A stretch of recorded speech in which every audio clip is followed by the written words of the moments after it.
Assalamualaikum warahmatullahi wabarakatuh. Yang terhormat Kepala UPT SD Negeri 1 Wates Bapak Haryo SPD. Kemudian yang saya hormati Bapak Ibu Dewan Guru UPT SD Negeri 1 beserta staf. Puji syukur kehadiran Allah Subhanahu wa Ta'ala kita panjatkan kehadirannya karena pada pagi hari ini kita masih diberi sehat, nikmat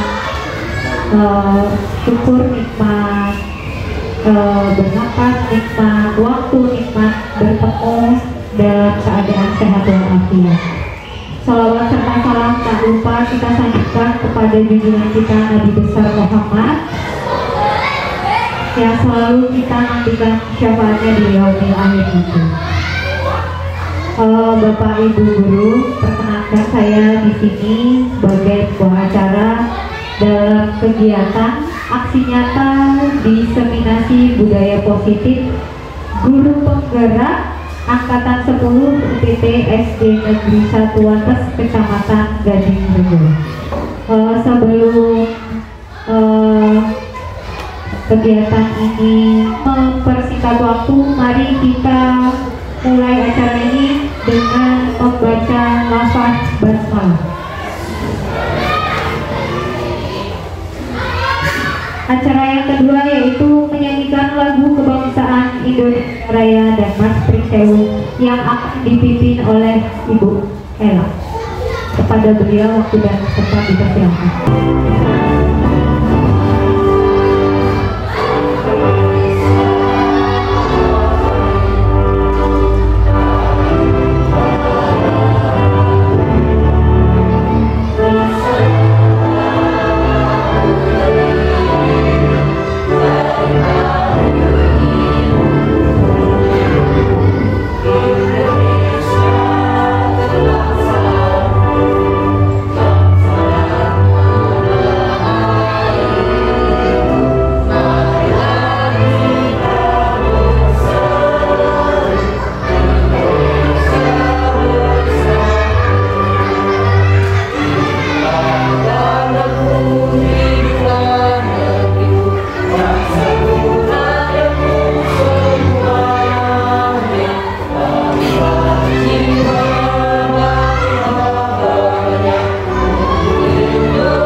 yang akan dipimpin oleh Bapak Heru Setiawan. Kepada beliau waktu dan tempat persilakan.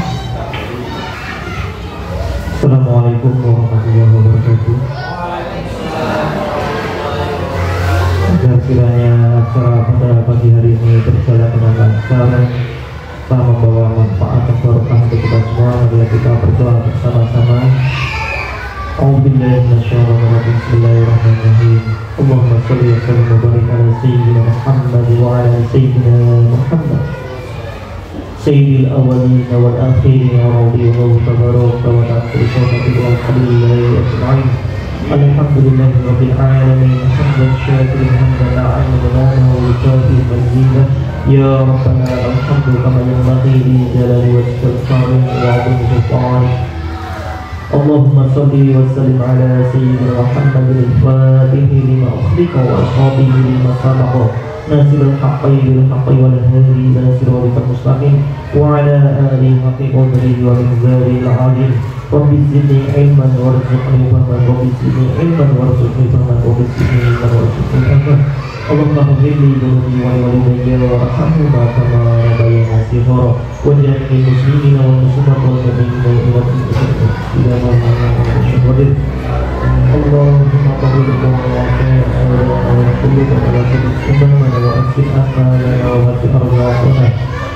Allahumma inna nas'aluka salamatan fi dinina wal afiyata fil jasadi wal ziyadata fil ilmina wa barakatan fi rizqina wa rahmatan qablana wa rahmatan bainana wa maghfiratan badana. Allahumma ghfir lana fi syafa'atil mawdan dan jangan lana ma'afan dan sabr. Rabbana la tuzigh qulubana ba'da idh hadaytana wa hab lana min ladunka rahmah innaka antal wahhab. Rabbana zalamna anfusana wa illam taghfir lana wa tarhamna lanakunanna minal khasirin. Rabbana hab lana min azwajina wa dhurriyyatina qurrata a'yun waj'alna lil muttaqina imama.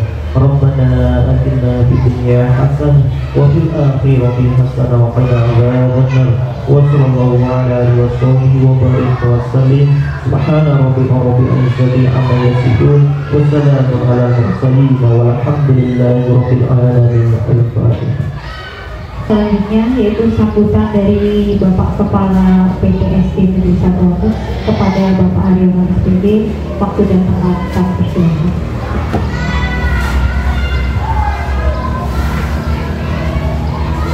Bismillahirrahmanirrahim. Assalamualaikum warahmatullahi wabarakatuh.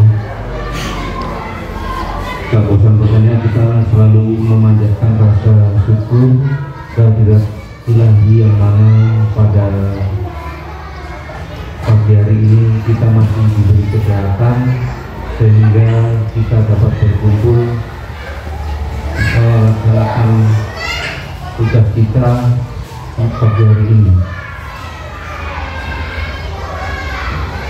Pada yang saya hormati Ibu Bapak Dewan Guru dari Satuan Kes sehubungan dengan akan dilaksanakan yaitu diseminasi budaya positif aksi nyata yang akan disampaikan oleh guru penggerak kita karena SD kita yang akan disampaikan oleh Ibu kita karena beliau adalah satu-satunya dari SD kita yang mengikuti yaitu guru penggerak. Oleh sebab itu kami selaku kepala sekolah atau PJ sangat mendukung apa yang dikehendaki oleh Ibu Ika. Semoga nanti bisa tercapai dan bisa ditularkan kepada teman-teman sejawat.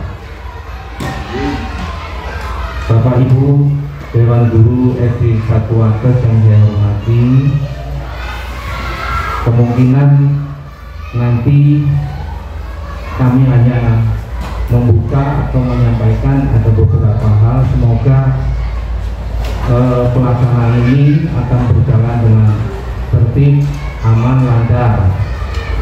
Mungkin hanya itu yang perlu saya sampaikan. kegiatan ini akan saya buka dengan lafal basmalah. Sekian dan terima kasih. Wassalamualaikum warahmatullahi wabarakatuh.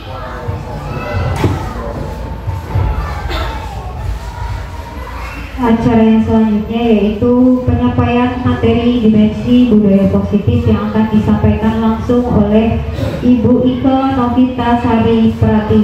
Pada beliau waktu dan tempat yang disilahkan. Bismillahirrahmanirrahim. Assalamualaikum warahmatullahi wabarakatuh. Yang terhormat Bapak Haryono selaku Kepala UPT SD Negeri 1 Wates, yang saya hormati Bapak Ibu Dewan Guru UPT SD Negeri 1 Wates beserta staf. Puji syukur kehadiran Allah Subhanahu wa Ta'ala karena atas limpahan rahmat dan nikmat sehat darinya lah kita bisa hadir di sekolah ini sambil mengadakan menghadiri acara diseminasi aksi nyata calon guru penggerak angkatan 10. Sebelumnya saya ucapkan terima kasih banyak kepada Pak Haryono, kepala sekolah, yang sudah memfasilitasi saya untuk bisa melakukan aksi nyata ini dengan teman-teman. Tak lupa pula rasa haru dan bangga saya sampaikan kepada teman-teman yang sudah meluangkan waktunya, tenaganya untuk menghadiri kegiatan ini. Terima kasih Bapak, terima kasih Ibu. Semoga langkah Bapak Ibu dimudahkan untuk melakukan aktivitas selanjutnya. Kemudian sholawat teriring salam, tak lupa kita sanjung agungkan kehadiran Nabi Muhammad SAW yang akan kita nantikan syafaatnya di yaumil akhir nanti. Bapak Ibu, aksi nyata modul 1.4 yang akan saya sampaikan pada kesempatan kali ini adalah salah satu bentuk pemenuhan tugas calon guru penggerak. Jadi bukan guru penggerak ya Bu Fatma ya, masih calon guru penggeraknya nanti setelah bulan Oktober. Jadi kami masih melalui proses pendidikan yang lumayan panjang, jadi C-nya belum hilang. Terima kasih juga Bu Dwi sudah menyempatkan hadir. Beliau adalah salah satu rekan saya, satu kelompok, satu PP dengan saya di angkatan ke-10 ini. Bapak Ibu, budaya positif itu sebenarnya istilah yang sudah tidak asing lagi untuk kita. Hal ini sudah kita laksanakan di sekolah, hanya mungkin istilahnya berbeda. Budaya positif adalah nilai-nilai dan kebiasaan-kebiasaan di sekolah yang berpihak pada peserta didik agar mereka dapat berkembang menjadi pribadi yang kritis, penuh hormat dan tanggung jawab. Tentu saja budaya ini memang yang kita tanamkan di sekolah. Hanya jangankan mungkin Bapak Ibu, kami awal mula masuk ke pendidikan ini juga istilah-istilahnya masih awam gitu. Walaupun hal ini memang sudah kita lakukan. Jadi sekolah itu berkewajiban untuk membentuk pribadi anak yang kritis, penuh hormat, santun, dan bertanggung jawab terhadap dirinya sendiri dan orang lain. Nah, nanti akan kita bahas di poin-poin selanjutnya.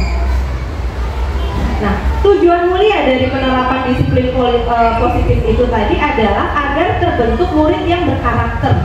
Dia memiliki karakter, kemudian disiplin, santun, jujur, peduli, bertanggung jawab, dan merupakan pembelajar sepanjang hayat sesuai dengan standar kompetensi lulusan yang diharapkan. Karena pada setiap satuan pendidikan pasti memiliki kebiasaan-kebiasaan baik atau tujuan-tujuan tertentu yang ingin dicapai yang nanti akan disesuaikan dengan kompetensi lulusan itu sendiri. Kita ingin anak kita seperti apa sih? Kita ingin murid-murid kita nanti setelah lulus itu memiliki kompetensi yang seperti apa. Nah, kemudian Bapak Ibu, dalam penerapan budaya positif ada beberapa hal yang perlu dipahami terlebih dahulu atau ada tahapan-tahapannya dulu. Yang pertama itu disiplin positif dan nilai-nilai kebajikan universal. Jadi sebelum ada budaya positif, budaya itu kan timbul dari kebiasaan-kebiasaan. Kebiasaan kemudian muncul jadi pembiasaan. Kalau sudah pembiasaan itu sudah menjadi budaya gitu.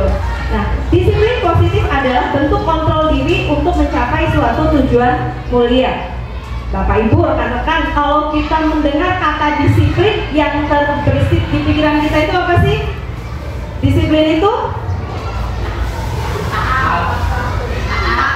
aturan gitu ya, kemudian patuh, tata tertib gitu ya. Jadi seseorang dikatakan disiplin jika dia itu mematuhi peraturan, mematuhi tata tertib, mematuhi serangkaian hal-hal yang sudah ditetapkan berdasarkan kesepakatan bersama. Nah, disiplin itu bentuk kontrol diri untuk mencapai sesuatu tujuan mulia. Jadi kita di sekolah ini sudah diterapkan, ada beberapa tata tertib, ada beberapa aturan. Nah, kita sebagai warga sekolah harus berusaha mengikuti aturan itu. Nah, ketika kita mengikuti aturan itu dinamakan disiplin. Kemudian tadi di sini dikatakan ada untuk mencapai tujuan mulia. Tujuan mulia apa? Tujuan mulia adalah prinsip-prinsip yang dianut seseorang yang dikenal dengan nama kebajikan universal. Tujuannya itu apa sih mulia? Contoh nih, ada disiplin apa? Contoh di sekolah, peraturan disiplin yang paling simpel saja. Pakai seragam sesuai dengan jadwal. Itu salah satu bentuk aturan. Ketika warga sekolah memakai seragam sesuai aturan, berarti dia sudah menjalankan disiplin. Nah, tujuannya apa sih biar kita itu tujuannya apa sih kalau kita memakai seragam? Tujuan mulianya apa sih? Mematuhi peraturan. Biar seragam, namanya di suatu sistem pasti ada aturan ya Ibu ya Bapak ya. Di rumah pun demikian. Dan Bapak Ibu, aturan atau disiplin itu juga tidak hanya diterapkan di sekolah. Di lingkungan terkecil saja, rumah pasti kan memiliki aturan yang harus dipatuhi oleh anggota keluarga. Di sekolah begitu, di semua instansi saya rasa juga begitu. Nah, kemudian prinsip yang dianut seseorang yang dikenal nama kebajikan universal. Nah, kebajikan universal itu apa sih? Kebajikan universal adalah hal-hal positif yang memang secara universal itu kita pahami sebagai suatu tindakan yang positif. Contoh, hadir tepat waktu, tidak terlambat itu entah di satuan manapun, instansi manapun, itu memang sudah menjadi hal yang positif. Kemudian mohon maaf misalnya mengambil barang milik orang lain, itu pasti sudah negatif di belahan bumi manapun saya rasa ya. Jadi kebajikan universal ini adalah kebajikan atau hal-hal positif tanpa memandang ras, suku, agama, negara, dan budaya. Karena memang sudah secara universal, secara mendunia diakui bahwa kebajikan itu diakui positif oleh seluruh kalangan. Nah, sekarang kita kembalikan ke lingkungan kita, lingkungan yang terdekat dengan kita, lingkungan sekolah. Nilai-nilai kebajikan apa sih di sekolah? Kalau di sekolah sekarang di kurikulum Merdeka terangkum dalam profil pelajar Pancasila. Apa saja profil pelajar Pancasila? Beriman dan bertakwa kepada Tuhan Yang Maha Esa, berakhlak mulia, berkebinekaan global, gotong royong, mandiri, kreatif, bernalar, kritis. Masih ingat lagunya? Yuk nyanyi yuk. Pelajar Pancasila, beriman dan bertakwa pada Tuhan Yang Esa, dan berakhlak mulia, berkebinekaan global, gotong royong mandiri, kreatif dan bernalar kritis. Nah, itulah. Sebentar lagi kita sudah sampai ke kurikulum Merdeka. Jadi itu yang diharapkan di sekolah.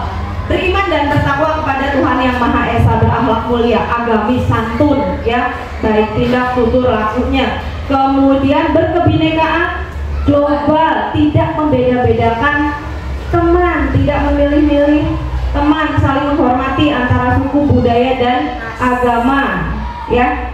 Apalagi di sekolah kita kebetulan Bapak multiras, multi agama gitu ya. Jadi insya Allah kita bisa membawa itu. Multi talenta juga. Kemudian gotong royong, senantiasa saling bantu sesama teman, murid dengan murid, guru dengan guru, guru dengan murid, pimpinan dengan guru, begitu juga sebaliknya, karena kita satu kesatuan, tidak bisa terpisah. Gotong royong mandiri, apa sih yang diharapkan mandiri dari seorang anak? Bertanggung jawab terhadap dirinya sendiri, baik tugas-tugasnya gitu ya, tidak tergantung dengan orang lain. Kreatif tentu saja. Kemudian bernalar kritis, cerdas anak itu, tidak memiliki motivasi yang tinggi untuk terus belajar, bisa memecahkan masalah dengan sendirinya tanpa tergantung dengan orang lain. Dan yang masih menjadi PR kita adalah pada saat ulangan ya biasanya Bapak Ibu, nah itu gotong royong itu sebenarnya. Tapi gotong royong bukan dalam arti yang positif. Lanjut.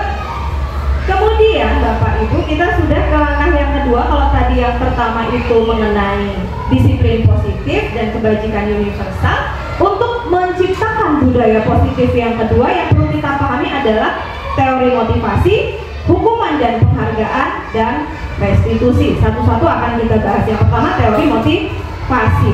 Teori motivasi itu yang pertama untuk menghindari ketidaknyamanan atau hukuman. Ya, anak datang ke sekolah motivasinya itu apa sih? Gitu ya. Yang pertama, mungkin dari sekian ratus anak murid kita ada yang dia datang ke sekolah itu karena untuk menghindari ketidaknyamanan atau hukuman. Nanti kalau saya di rumah saya tidak dapat uang jajan. Nanti kalau saya di rumah saya nggak ngapa-ngapain, saya tidak melakukan apa-apa, saya nggak nyaman. Udah deh, saya ke sekolah aja, hanya sekedar menggugurkan kewajiban. Nah, motivasi ini bersifat eksternal, muncul dari orang lain. Jadi ini adalah titik atau tingkat motivasi terendah dalam diri seseorang. Bukan hanya murid, Bapak Ibu, kita juga begitu. Kalau misalnya kita melakukan sesuatu karena terpaksa, karena takut mendapatkan hukuman atau tidak nyaman, tidak serg ya di hati ya melakukannya. Dan ini merupakan motivasi yang paling terendah dari seseorang. Kemudian yang kedua, untuk mendapatkan imbalan atau penghargaan dari seseorang. Ini motivasi satu tingkat di atas motivasi yang pertama. Jadi kita melakukan sesuatu karena ingin dipuji, ingin mendapatkan penghargaan. Kalau bahasa sekarang apa Bu Fatma? Jadi kita melakukan sesuatu, misalnya nih kita datang pagi-pagi karena ingin dipuji oleh pimpinan gitu. Anak melakukan sesuatu kalau dilihat orang, kalau tidak dilihat adalah saya diem saja begitu ya. Ini adalah motivasi yang tidak bagus juga, tapi dia masih lebih baik sih daripada di atas. Motivasi ini juga bersifat eksternal karena muncul dari orang lain, bukan dari dirinya sendiri. Nah, kemudian motivasi yang ketiga untuk menjadi orang yang mereka inginkan dan menghargai diri sendiri dengan nilai-nilai yang mereka percaya. Ini adalah tingkat motivasi yang paling tinggi karena munculnya secara internal berdasarkan kesadaran kita, ya, kesadaran diri sendiri. Contoh Bapak Ibu, anak berangkat ke sekolah karena memang dia ingin mendapatkan sesuatu di sekolah. Dia ingin bertemu dengan Bapak Ibu guru idolanya. Dia ingin mendapatkan pelajaran. Dia merasa rugi kalau satu hari saja izin gitu. Itu motivasi yang ada dalam dirinya. Ketika di sekolah pun dia benar-benar melaksanakan tanggung jawabnya sebagai murid dengan baik. Dan itu motivasi yang paling bagus. Pun demikian untuk kita. Ketika kita memiliki motivasi yang ketiga ini, kita menghargai diri kita. Caranya bagaimana? Kita melakukan sesuatu yang baik, positif, bukan karena ada apanya, ya, bukan karena siapa-siapa, tapi karena memang kita ingin menghargai diri kita sendiri, kita ingin mengupgrade diri, kita ingin meningkatkan kualitas diri kita. Dengan sendirinya orang lain akan melihat gitu loh.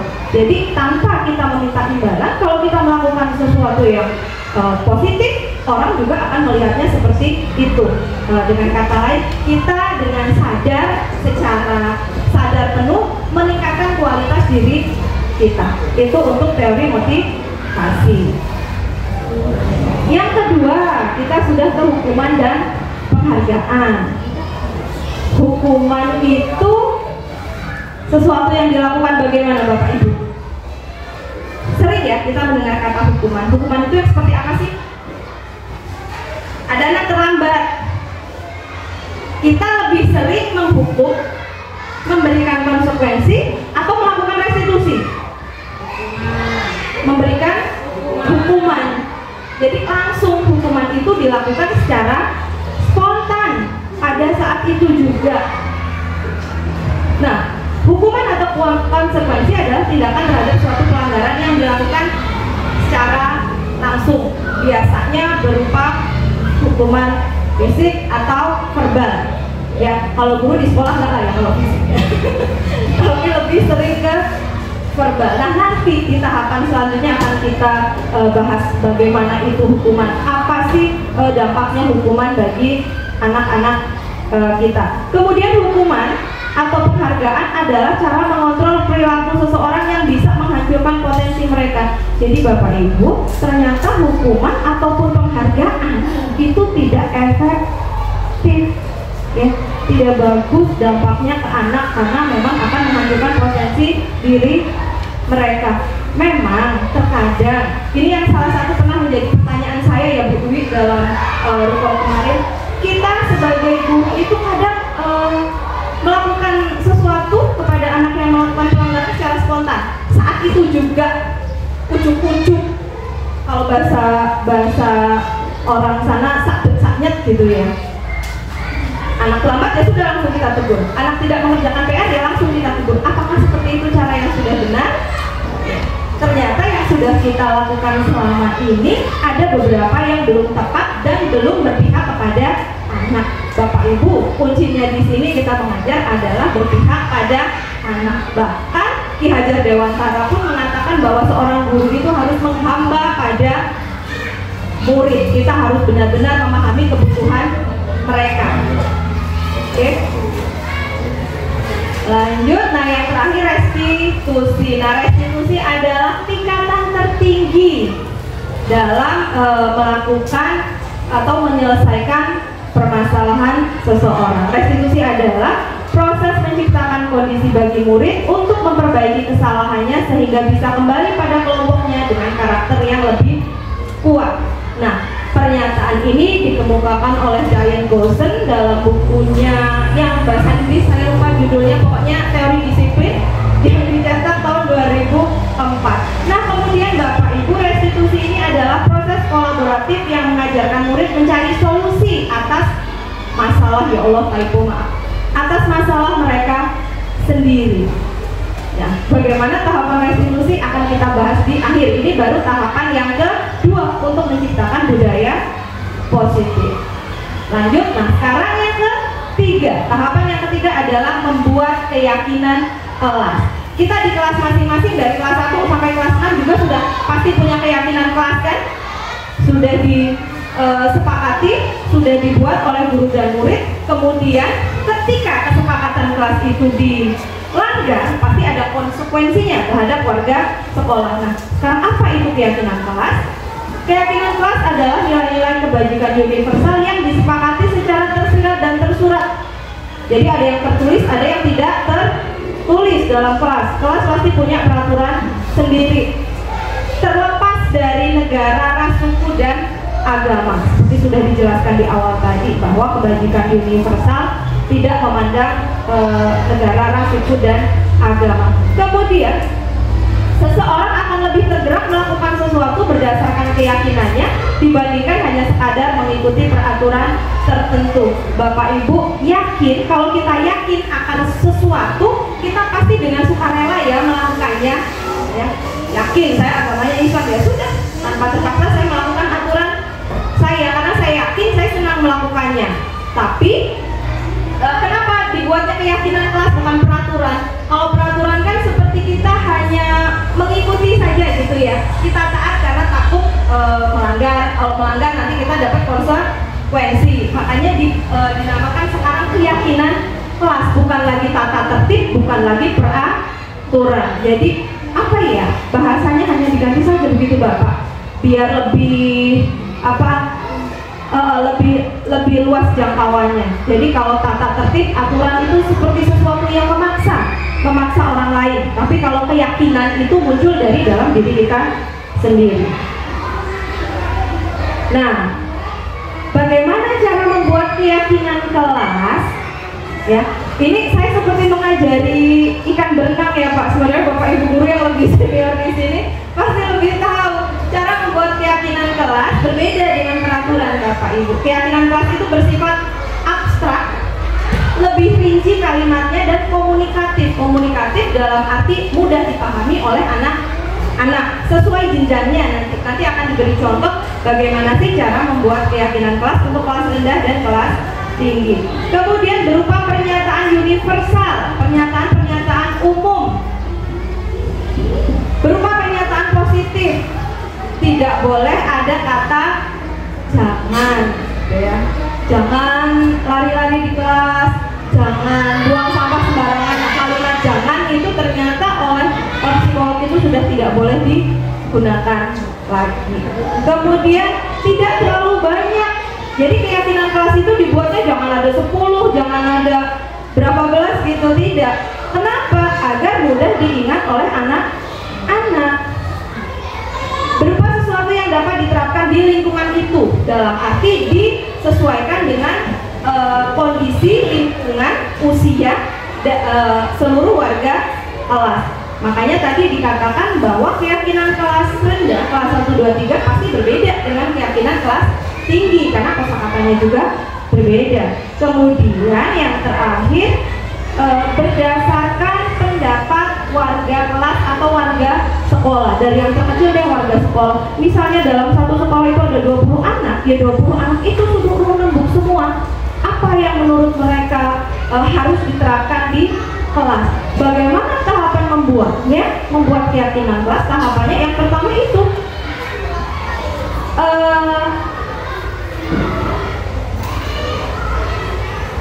seluruh warga kelas dimintai pendapatnya apa-apa saja sih peraturan atau keyakinan yang akan diterapkan dalam kelas tersebut. Setelah semua warga kelas mengemukakan pendapatnya, selanjutnya kita saring, kita lihat lagi mana yang sama gitu kan, kadang pengertiannya mana yang berbeda, mana yang penting, mana yang sesuai diterapkan. Setelah itu boleh disepakati lagi dengan dibuat poster, dipajang di kelas begitu. Kemudian boleh dihafalkan setiap pagi saat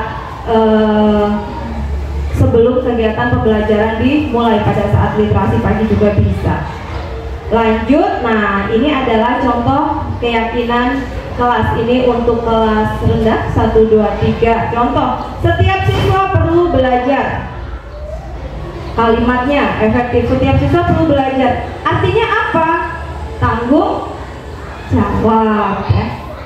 Dia tanggung jawab untuk belajar. Dia berhak mendapatkan pelajaran.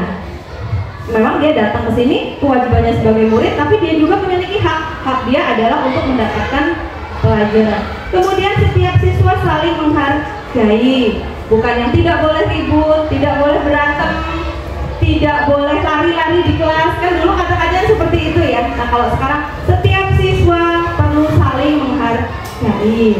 Saling menghargai itu maksudnya tidak mengganggu, tidak nakal, tidak lari-lari di kelas, tidak mencoret-coret buku teman. Nah, kemudian yang kan, setiap siswa perlu merasa aman, dia mendapatkan kasih sayang, kemudian mendapatkan perlindungan dari guru, dari teman-temannya. Ini untuk siswa yang kelas rendah. Nanti Bapak Ibu bisa deh membuatnya dengan kalimat-kalimat yang lain. Referensinya sekarang sangat banyak sekali untuk keyakinan kelas. Kemudian ini untuk contoh kelas tinggi, selalu bersikap positif, bersikap baik, sopan, berbicara yang santun, menghormati yang lebih tua dan menyayangi yang lebih muda. Kemudian senantiasa menjadi diri terbaik, dia memunculkan versi terbaik dari dirinya. Yang tadi kalau teori motivasi yang paling apa? 1, 2, atau 3 Bapak Ibu? Motivasi yang nomor 3, karena secara internal muncul dari dalam dirinya sendiri bahwa memang saya ingin jadi anak baik deh. Kemudian menghormati orang lain, tidak saling mengganggu, berkomitmen terhadap tugas, tanggung jawab terhadap semua tugas-tugas yang diberikan kepadanya. Kemudian senantiasa membantu, saling bantu antar teman. Lanjut, yang keempat, tahapan yang keempat dalam menciptakan budaya positif di sekolah adalah kebutuhan dasar manusia dan dunia yang berkualitas. Menurut para ahli ada 5 kebutuhan dasar manusia yang diinginkan oleh manusia, dan ini sangat manusiawi. Yang pertama, penguasaan. Kita ingin bisa dalam suatu hal, kita ingin menguasai sesuatu, kita mendamba sesuatu gitu ya. Kita ingin berkuasa, kita ingin pintar dalam hal apa gitu, kita penguasaan. Kemudian kebebasan. Bapak Ibu senang tidak kalau terikat? Kalau Bu Fatma mau kita semua pasti senang berekspresi, mengekspresikan apa yang kita mau, begitu ya. Pasti itu mau bebas, itu tidak terikat dengan aturan, kita pasti mau. Itu adalah kebutuhan dasar manusia. Kemudian kesenangan, kita ingin mendapatkan sesuatu yang menyenangkan buat diri kita, yang membuat kita nyaman. Kemudian kasih sayang tentu saja. Kalau bisa diurus, masa yang mending diurus gitu. Apa itu depan dulu? Kasih sayang. Ya, kasih sayang. Kita sangat memerlukan kasih sayang. Kalau dicuekin itu kan rasanya tidak nyaman ya Bapak Ibu ya. Kemudian ini ada hubungannya dengan yang terakhir, rasa diterima dalam suatu komunitas, dalam suatu kelompok. Kalau kita didiamkan saja kan rasanya tidak nyaman. Dan ini adalah kebutuhan dasar yang diinginkan oleh manusia. Nah, selain kebutuhan dasar manusia, nih ada istilah dunia berkualitas. Ini sebenarnya istilah baru Bapak Ibu ya, istilah baru, tapi ini sudah ada dalam lama. Hanya namanya saja dunia berkualitas. Dunia berkualitas itu apa sih? Tempat khusus dalam pikiran kita, tempat menyimpan gambaran representasi yang kita inginkan. Ya, menghayal, angan-angan, menghalu gitu ya. Bisa orang, bisa benda, bisa tempat, bisa hal-hal yang membuat kita senang, membuat kita bersemangat, membuat kita bergairah. Itu namanya dunia berkualitas kita. Ya, dunia berkualitas itu tidak peduli dengan standar masyarakat. Nah, itu kan menurut kita. Contoh, ada orang yang suka sekali nonton film. Mungkin bagi orang lain, ngapain membuang-buang waktu? Nah, itu kan yang membuat kita senang, membuat kita nyaman. Ada orang suka musik, mungkin bagi orang lain itu hal yang tidak penting, tapi itu dunia berkualitas kita, itu penting menurut kita. Dan apa ya, membuat kita semangat ya Pak Hendra ya. Ada yang seneng apa contohnya, mengoleksi barang tertentu. Orang bilang buang-buang uang gitu kan. Nah, tapi kan itu membuat kita senang, membuat kita nyaman, membuat kita bersemangat. Jadi Bapak Ibu, dunia berkualitas itu tidak memikirkan apa ya, standar masyarakat tertentu gitu. Jadi itu memang ada di kita, yang di angan-angan kita itu artis, kita sukanya nonton film, ya sudah, itu memang membuat kita nyaman gitu kan. Jadi dunia berkualitas setiap orang itu berbeda-beda, tidak bisa disamakan, dan kita juga tidak bisa menyepelekan dunianya orang lain gitu.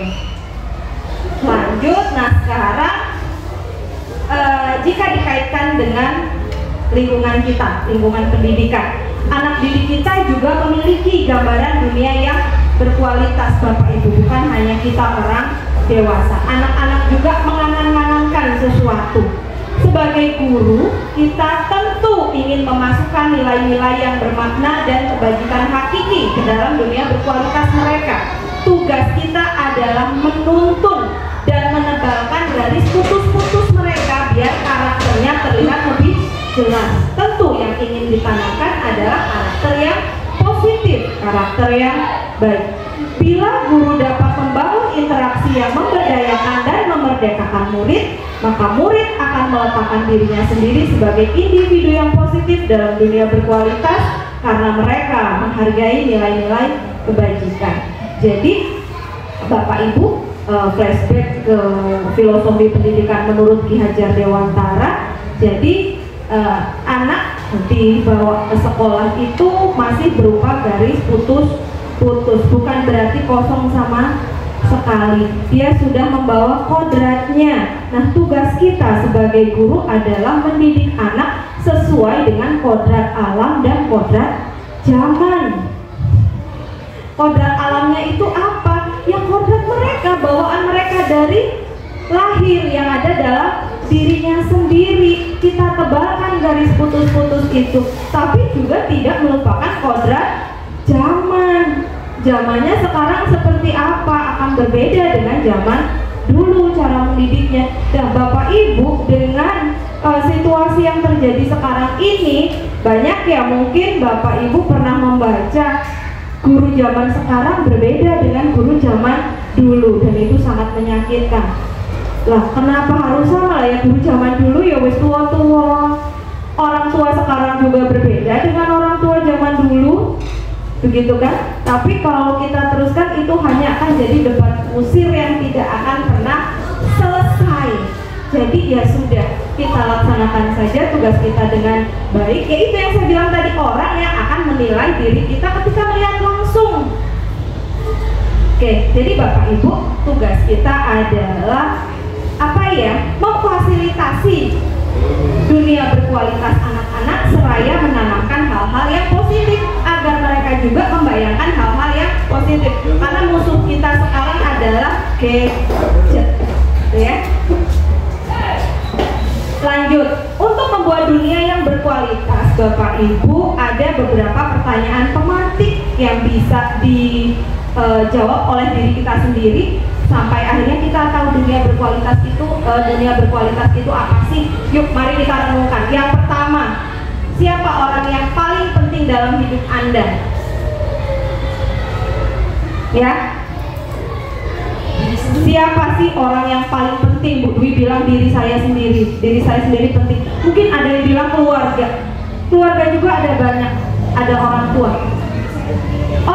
juga ada dua, ada ayah atau ibu. Dipikirkan yang paling penting menurut saya itu siapa? Ada suami, ada istri, ada anak, ya. Jadi kita bisa bertanya kepada diri kita sendiri, apa sih yang menurut kita penting, atau siapa sih orang yang kita anggap penting dalam hidup kita, ya. Kalau saya sepemikiran dengan Budu, yang penting, orang yang penting dalam hidup kita ya kita yang bisa merubah atau kita membuat diri kita seperti apa itu kita. Kemudian bukan berarti egois ya Bapak. Orang tua, nyatanya ketika kita menikah kita terlepas dari orang tua. Pasangan yang kita pilih pun ya tidak bisa kita andalkan sepenuhnya. Suatu saat orang itu juga akan meninggalkan kita. Anak demikian, aku jadi sedih. Anak pun demikian, gitu. Suatu saat dia akan meninggalkan. Hubungan manusia itu akan putus, baik dengan cara yang positif atau dengan cara yang negatif. Nauzubillah, jangan salah. Kemudian nilai kebajikan apa sih yang terpenting dalam hidup kita? Ya, Nilai-nilai kebaikan apa sih yang menurut kita paling penting? Sopankah? Baikkah? Saling menghormatikah? Kemudian sifat ideal seperti apa yang Anda inginkan? Anda ingin Anda itu menjadi orang yang bagaimana? Rajin menolong, bijaksanakah? Kemudian banyak duit kah? Sifat ideal, atau kita murah hati gitu kan, sifat ideal yang kita inginkan walaupun sekarang belum sepenuhnya tertanam dalam diri kita, tapi kita ingin menjadi diri yang seperti apa. Seiring bertambahnya usia pasti kita menginginkan diri kita menjadi orang yang lebih bijaksana gitu kan.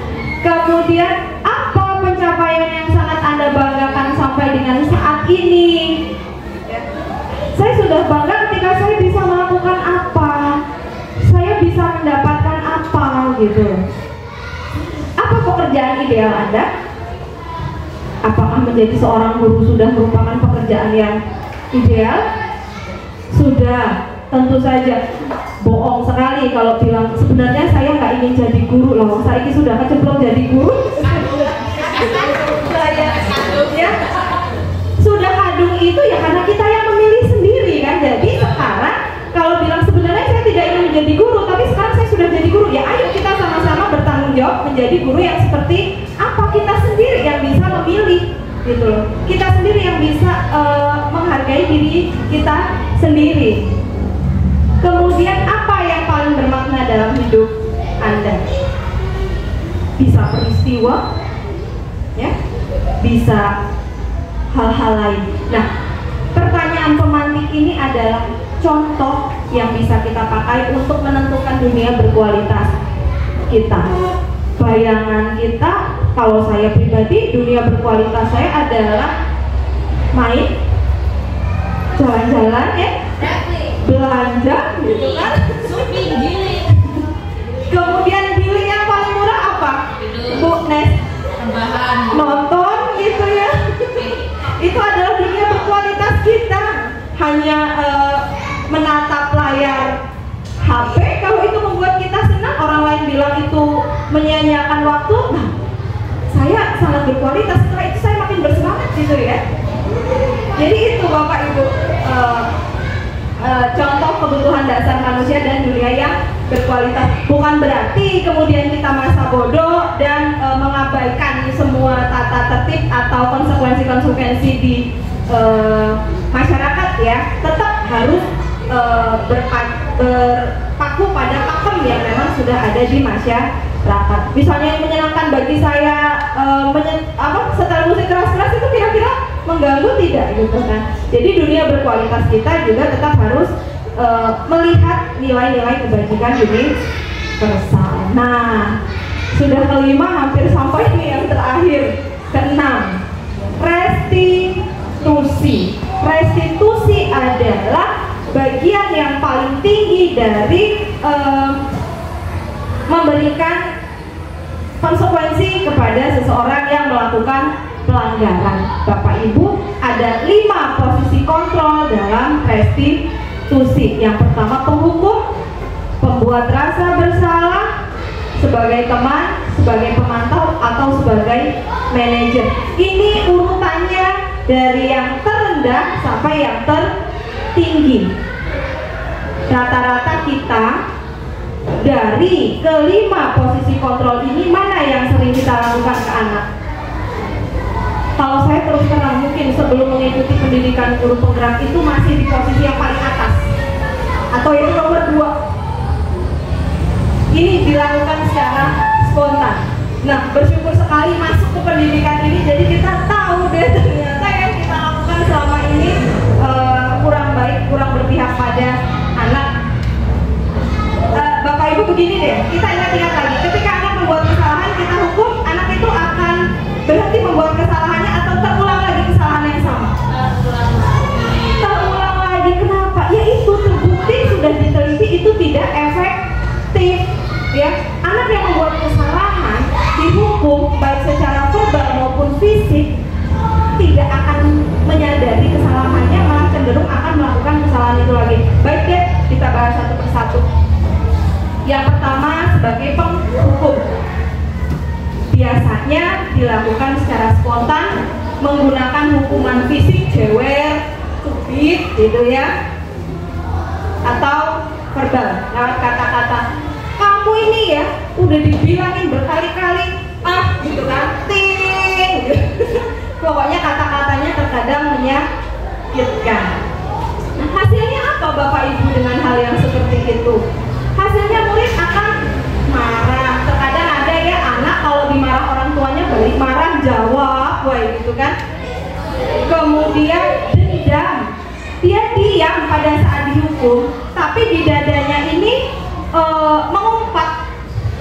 Dia merasa tidak nyaman diem, tapi diemnya dia itu nggak nyaman. Kadang udah saya di majalah tadi kembali ke pertama, ya, biar dia bebas dari hukuman gitu. Pokoknya saya diem aja deh daripada saya jawab, nanti malah saya kena gitu.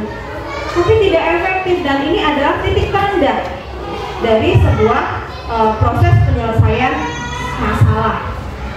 Ya, takutnya dia dendam sambil ngumpat, dasar ibu benar, mukanya sih diem, tapi tidak menunjukkan rasa penyesalan sama sekali. Dan itu kadang kita membaca email ya Bu. Menurut kita yang penting anak itu diem deh ketika kita marahi, tapi ternyata efeknya sangat tidak baik. Yang kemudian yang kedua, membuat rasa bersalah. Nah ini juga membuat saya merasa bersalah. Saya sempat salah mengartikan definisi ini.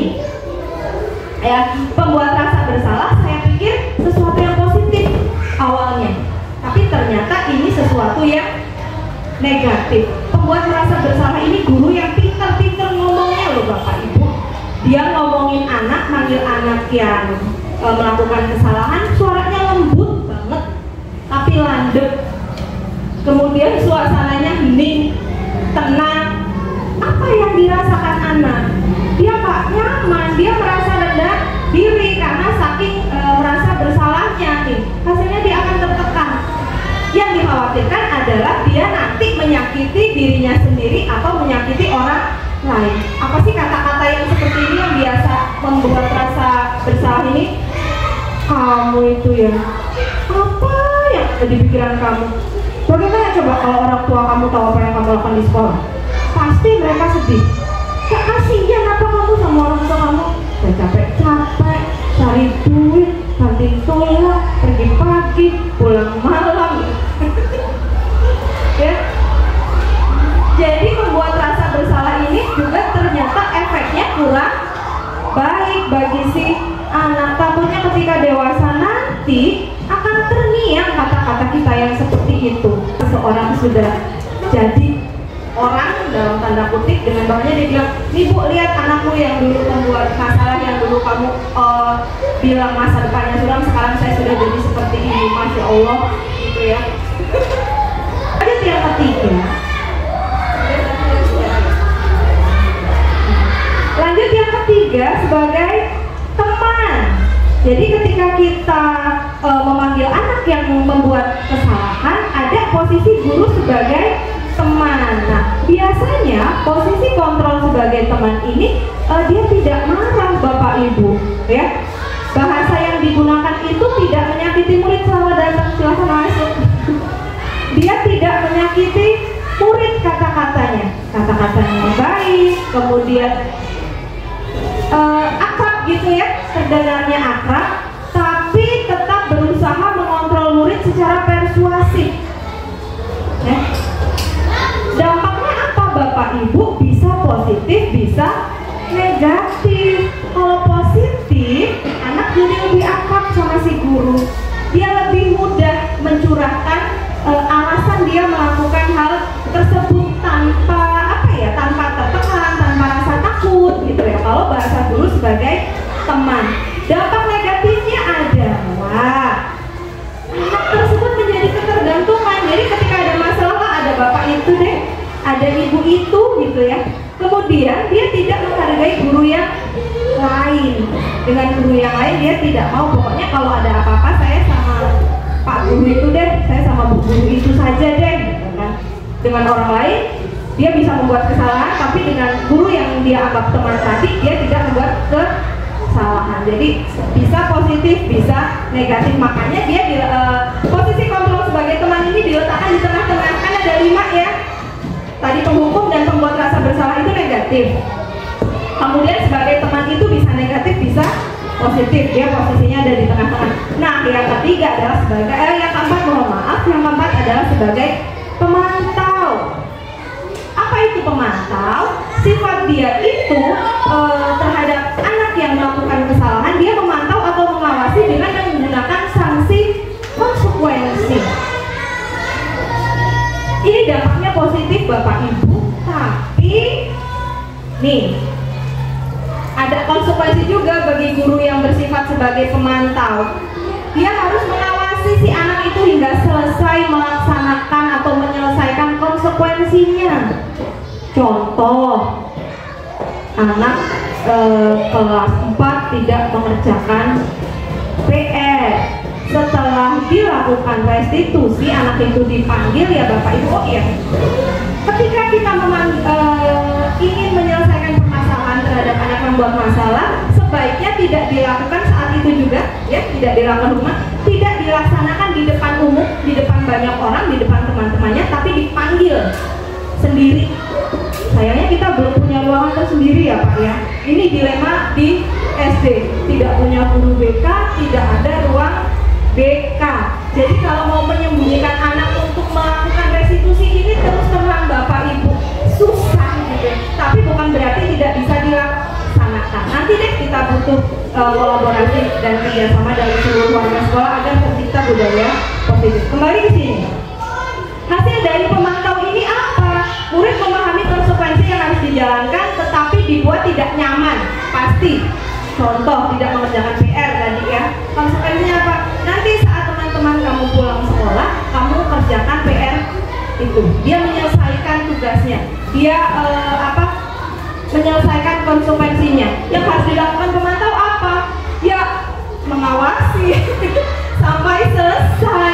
Walaupun dampaknya positif, tapi guru juga harus meluangkan waktunya gitu Bapak Ibu ya. Ikut sama si anak. Nah, yang posisi kontrol yang terakhir, posisi kontrol yang tertinggi adalah guru sebagai manajer. Guru berbuat sesuatu bersama murid, mempersilahkan dia bertanggung jawab dan mencari solusi atas kesalahannya. Bapak Ibu, posisi kontrol guru sebagai manajer yang saya katakan tadi sebelumnya, ketika seseorang atau murid melakukan kesalahan, jangan langsung diselesaikan pada saat itu, gitu ya.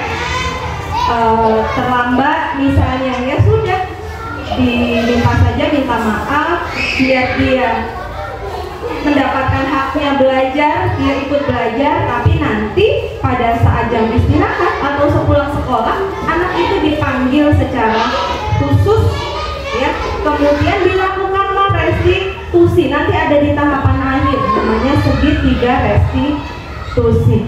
Guru bersama murid, guru mempersilahkan murid mempertanggungjawabkan kesalahannya.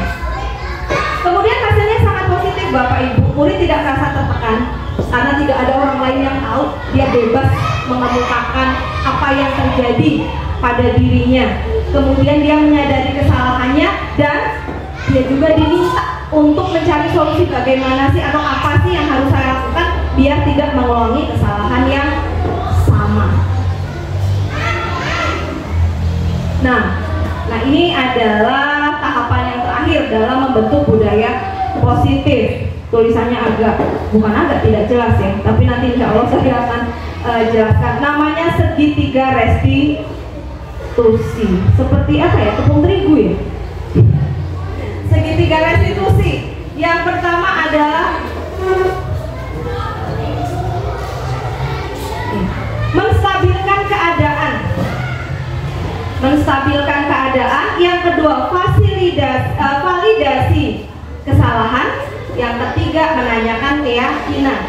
Nah, biar lebih jelas nanti di sini. Segitiga restitusi yang pertama adalah menstabilkan identitas. Tujuannya untuk mengubah identitas anak dari orang yang gagal karena melakukan kesalahan menjadi orang yang sukses. Itu tadi, ketika anak membuat kesalahan jangan langsung diselesaikan saat itu juga. Tunggu waktunya, panggil dia secara pribadi, gunakan bahasa yang tidak membuat anak merasa tertekan. Contohnya, tahu nggak tadi kenapa dipanggil? Ya, nanti dia dengan luasa, dengan bebas, nggak tahu bu, atau tahu bu, gitu ya. Biasanya kalau di depan orang ramai dia tidak mau jujur, bapak ibu. Tahu nggak kenapa dipanggil? Misalnya, tahu bu, kenapa? Karena saya terlambat. Kenapa terlambat? Dia diminta menceritakan masalahnya. Ya. Kemudian apa yang seorang guru itu harus lakukan untuk menstabilkan identitas si anak tadi, biar dia tidak merasa rendah diri, biar dia tidak merasa bahwa dirinya sedang dihakimi, gitu ya. Setiap orang pasti pernah kok berbuat salah. Karena yang terlambat memang bukan dia satu-satunya, begitu loh. Pasti setiap orang pernah membuat kesalahan dan bukan kamu satu-satunya yang melakukan ini. Kemudian kita juga perlu memberikan passing kepada si anak tersebut bahwa kita bisa menyelesaikan masalah ini, kita bisa mencari jalan keluarnya. Yuk sama-sama, gitu kan? Kemudian validasi tindakan yang salah. Kita tanya alasannya, kenapa terlambat, kenapa tidak mengerjakan PR, biar dia bercerita. Sedikit saja pertanyaan pemantik dari kita. Kemudian, ada tidak cara yang lebih efektif untuk kamu mendapatkan hal itu? Ini contoh untuk kalian. Misalnya ada anak yang menginginkan sesuatu, misalnya ingin pensil baru tapi dia tidak punya, kemudian dia mengambil punya temannya. Itu sebenarnya masalah yang sering terjadi di kelas bapak ibu dan biasa membuat keributan. Oke, jadi kita biarkan dia menceritakan alasan mengapa dia melakukan setiap itu, karena setiap tindakan itu pasti memiliki alasan. Nah, karena kurang bisanya kita menguasai kalimat-kalimat seperti ini, ketika anak ditanya, yang dijawab apa bu oleh mereka? Nggak apa-apa, gitu ya. Pasti nggak apa-apa. Karena apa? Karena dia belum merasa nyaman dengan kita. Kenapa lari-lari di kelas? Ya nggak apa-apa. Nah, kembali lagi ke kebutuhan dasar dia. Kebutuhan dasarnya apa kalau lari-lari di kelas?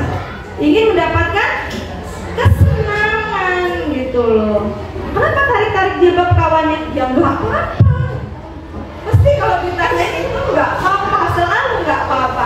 Dia belum bisa mengolah kata-kata atau mengungkapkan alasan yang sebenarnya, dan itu memacu kita untuk membuat pertanyaan-pertanyaan lanjutan. Terkadang nggak sabar ya, saya paling cepat ya Ustaz dihukum saja gitu ya. ternyata kurang efektif. Nah, makanya ini kita harus benar-benar meluangkan waktu, harus benar-benar menguasai ilmu, selain ilmu pedagogik, ilmu apa lagi yang untuk bisa dekat dengan anak gitu ya. Kemudian yang ketiga adalah menanyakan keyakinan kelas yang sudah kita buat tadi. Jadi anak-anak tahu tidak kamu bahwa keyakinan kelas kita sudah ada. Keyakinan kelas apa saja sih yang sudah disepakati gitu kan. Karena kalau tidak banyak tadi kan anak sudah menghafal. Ini begini, poin 1, poin 2, poin 3. Tahu tidak bahwa yang kamu lakukan itu melanggar keyakinan kelas kita? Kalau sudah melanggar itu kita harus bagaimana? Nanti dia sendiri yang diminta mencari solusinya, dia melaksanakan sendiri solusi itu. Nah, pertanyaannya adalah bagaimana kalau itu berulang terus Bapak Ibu? Sudah tidak dihukum, sudah tidak diberi penghargaan atau hukuman, sudah menggunakan segitiga restitusi, tapi kesalahan itu masih dibuat terus. Ya, yang harus kita lakukan adalah refleksi. Ya, refleksi adalah refleksi ke apa? Bercermin, berkaca, melihat lagi. Sudah baik benar, sudah baik belum, gitu ya. Jadi kalau belum baik kita perbaiki lagi, masih kurang kita tambahi lagi. Seperti saya kesini dulu. Untuk menumbuhkan budaya positif ini, komitmen, waduh, ini tidak lengkap. Ini foto yang ada di uluhan kanvas saya saja. Mohon maaf kalau yang tidak muncul.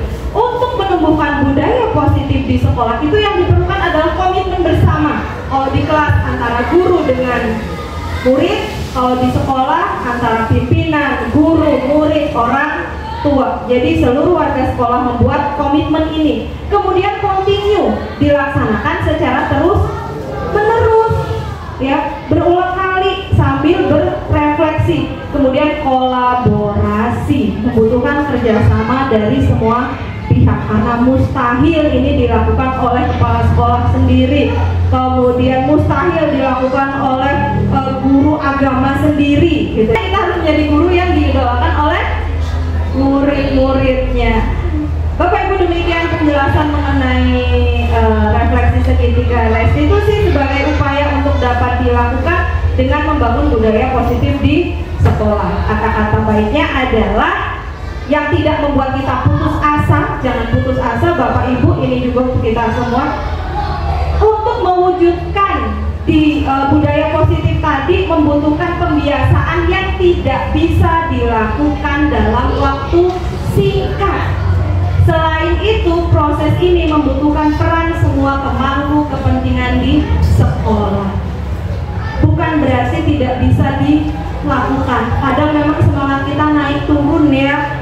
Kita ketika baru mendapatkan pencerahan, seminar, iya, termotivasi sekali ingin segera diterapkan di lingkungan kita masing-masing. Tapi nanti kalau tidak berhasil, terkadang motivasi itu turun. Nah, tugas kita sebagai teman sesama warga sekolah saling berkolaborasi. Bagaimana, misalnya nih, saya sudah lemes, dimotivasi lagi dong sama yang lain. Bu bahasanya Bu Sri, diulang-ulang gitu ya, disemangati. Nah, makanya kita ini keluarga, sekolah, sistem, tidak mungkin kita berdiri. Justru di sini saya belajar, ternyata setelah berbelas tahun menjadi guru, apa yang kita sudah lakukan banyak yang belum berpihak pada anak, tapi kita menginginkan anak itu sesuai standar kita. Kita ingin anak itu seperti apa, padahal tidak. Dia membawa kodratnya sendiri, membawa karakter sendiri, membawa kemampuan yang tentu saja berbeda-beda. Makanya dengan kurikulum Merdeka diharapkan kita bisa memfasilitasi si anak sesuai dengan kemampuan masing-masing. Makanya kemudian ada pembelajaran berdiferensiasi karena kemampuan anak berbeda-beda. Nah, Bapak Ibu, harapannya setelah kita memahami ke-6 tahapan untuk melaksanakan budaya positif tadi, bisa kita laksanakan pelan-pelan, sedikit demi sedikit. Kita tidak usah berlari ya Pak ya.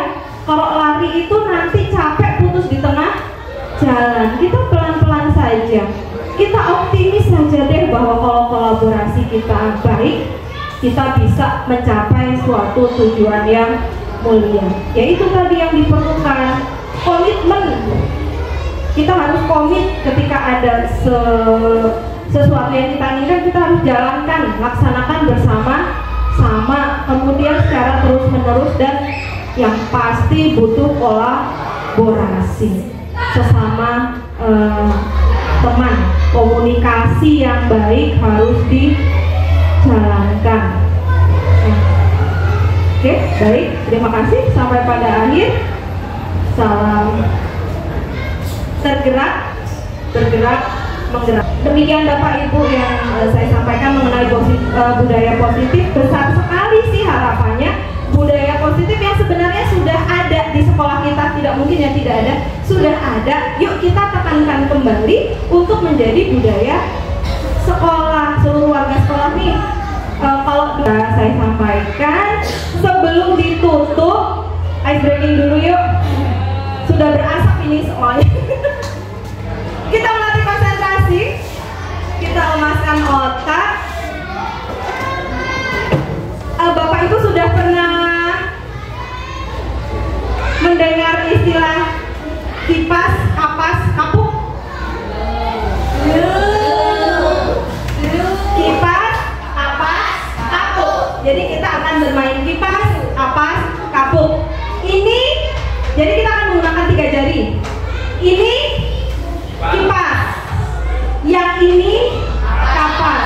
Kalau yang ini kapuk, ya. Ini kipas, yang ini kapas. Kalau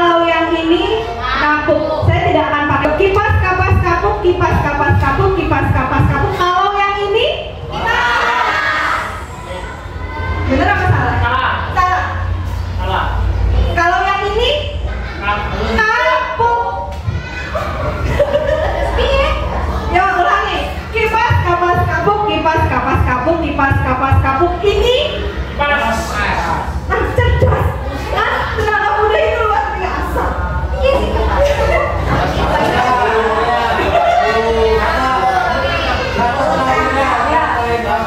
Kipas kapas kapuk, kipas kapas kapuk, kipas kapas kapuk, kipas kapas kapuk.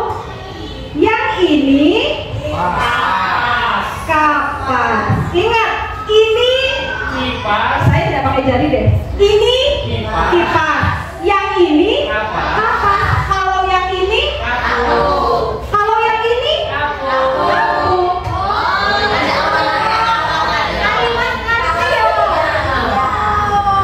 Bisa kan? Jadi bisa nanti di ATM. Terima kasih Pak Haryono atas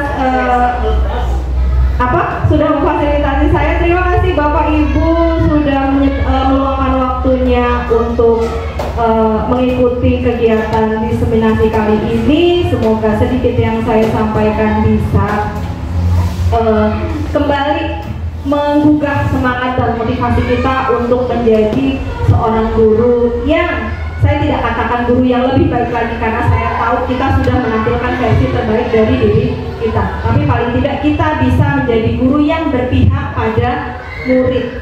Ya, kita mau mencetak murid sebagai hidayah. Wassalamualaikum warahmatullahi wabarakatuh.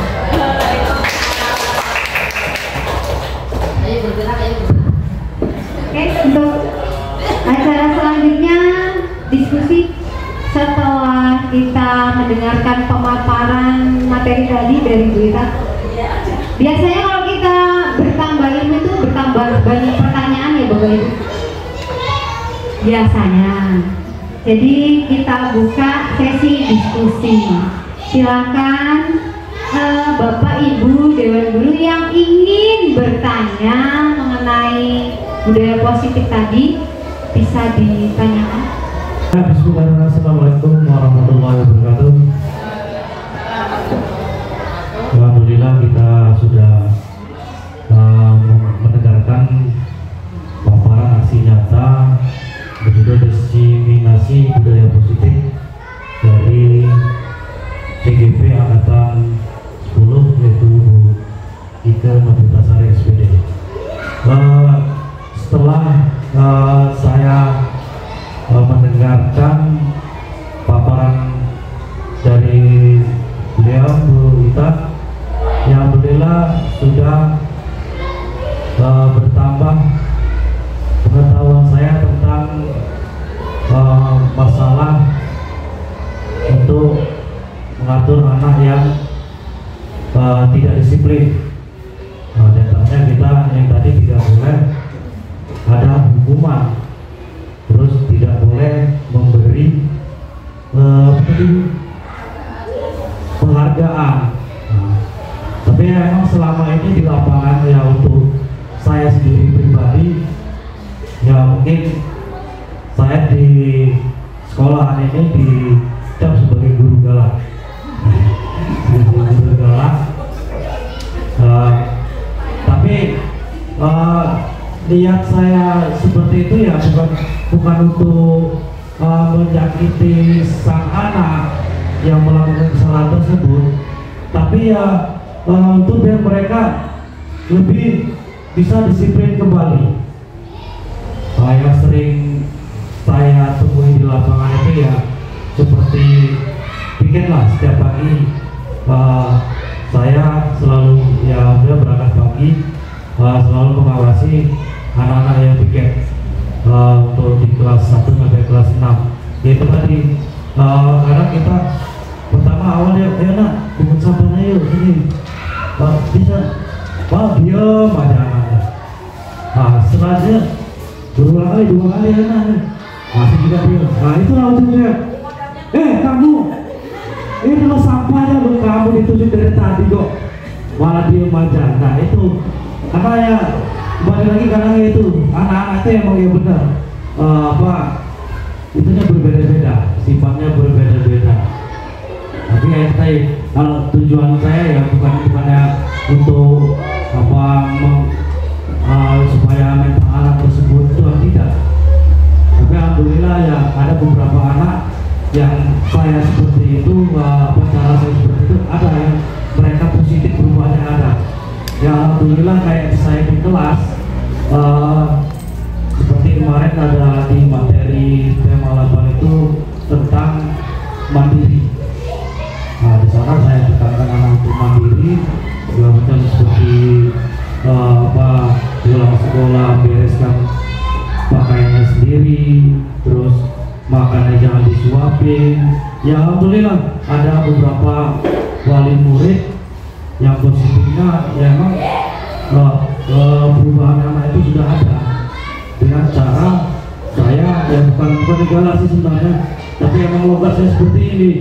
Saya mau suaranya keras gitu kan. Tapi setelah belajar ini apa yang tak belajar apa dengarkan dari berita tadi yang bingung juga saya. Beri hukuman nggak boleh, beri itu nggak boleh. Ya tapi ya mudah-mudahan nanti ya kita pelan-pelan lah, berubahnya pelan-pelan. Ya mungkin itu nanti saya sendiri ya, mungkin saya akan coba pelan-pelan kalau bisa.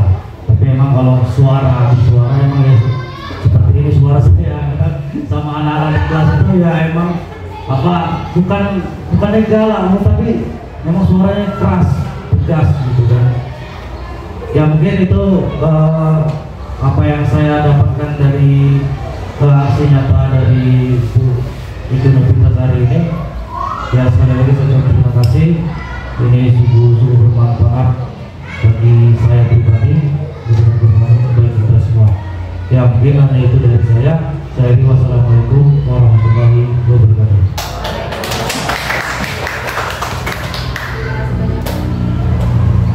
Terima kasih banyak Pak Adi Mandalina presentasinya. Nyambung dari Pak Adi ya, Bu. Boleh?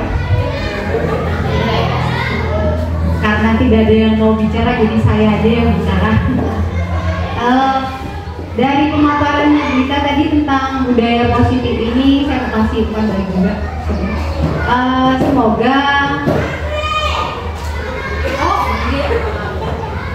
Semoga kedepannya kita semua di sini bisa membudayakan apa yang sudah tadi dipaparkan sama Wita, nilai-nilainya tadi, tahapan-tahapannya, bagaimana budaya positif tersebut.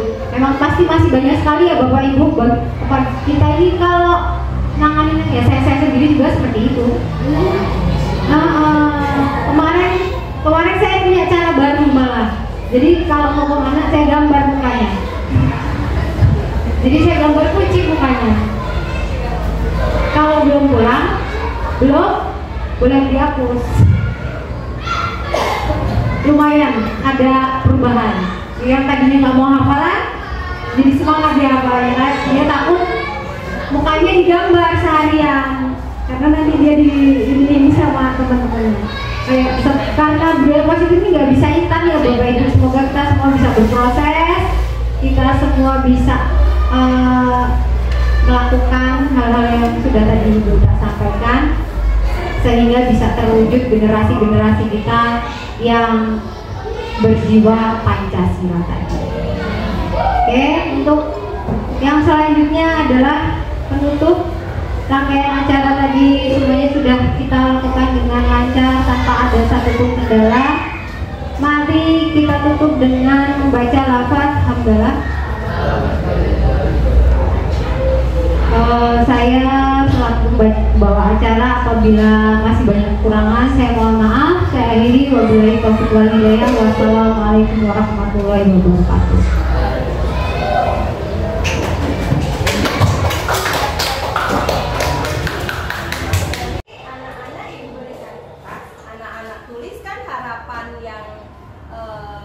Harapan anak-anak biar kelas kita punya kesepakatan kelas. Kesepakatan itu boleh dilanggar tidak?